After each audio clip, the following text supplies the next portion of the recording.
கடகராசியில் பிறந்தவங்களுக்கு யாரெல்லாம் நீங்கள் பேச்சை தொழிலாக வச்சிட்ருக்கீங்களோ பேச்சின் மூலமாக ஏர்னிங் இருக்குது.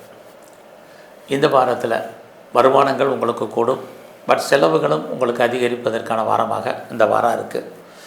இந்த வாரத்தில் உங்களுடைய வேலை வாய்ப்புகள் பரவாயில்ல.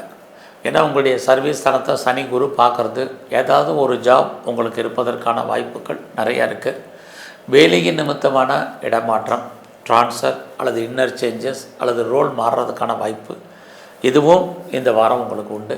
யாரெல்லாம் நான் கம்பெனி மாறணும்னு நினைக்கிறவங்க, கம்பெனி சுவிட்ச் ஓவர் ஆகணும்னு நினைக்கிறவங்க தாராளமாக நீங்கள் இந்த வாரம் மூவ் பண்ணலாம். அதற்கான வாரமாக இந்த வாரம் உங்களுக்கு உண்டு.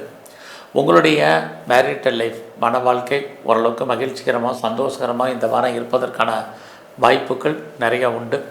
அது மட்டுமல்ல, இந்த வாரத்தில் நீங்கள் ஏதாவது காம்படிட்டிவ் எக்ஸாமினேஷன் எழுதி ரிசல்ட் வந்தால் பாஸ் பண்ணுவீங்க. நல்ல ஆண் வேலையாட்களை எதிர்பார்த்துருந்தால் உங்களுக்கு கிடைப்பதற்கான வாய்ப்புகள் இது அத்தனையும் கடகராசியில் பிறந்தவங்களுக்கு இருக்குது. இந்த வாரத்தில் நீங்கள் யாரெல்லாம் சிறு தொழில் பண்ணுறீங்க, சுயதொழில் பண்ணுறீங்க, வீட்டில் வச்சு பிஸ்னஸ் பண்ணுறீங்க, ஆன்லைன் பிஸ்னஸ் பண்ணுறீங்க, பிளாட்ஃபார்ம் பிஸ்னஸ் பண்ணுறீங்க, அத்தனை பேருக்கும் நல்ல ஒரு வருமானம் உங்களுடைய ஃபீல்டில் லாபம் உங்களுக்கு இருந்துக்கிட்டே இருக்குது. உறவுகளால் நன்மை, உறவுகளால் மகிழ்ச்சி, சந்தோஷம் இருக்குது. பிரிஞ்சு போனால் ஒத்தனை உறவுகளும் ஒன்று சேர்வதற்கான வாய்ப்பு உண்டு. இந்த வாரத்தில் நீங்கள் காளியை வழிபாடு பண்ணிட்டு வாங்க.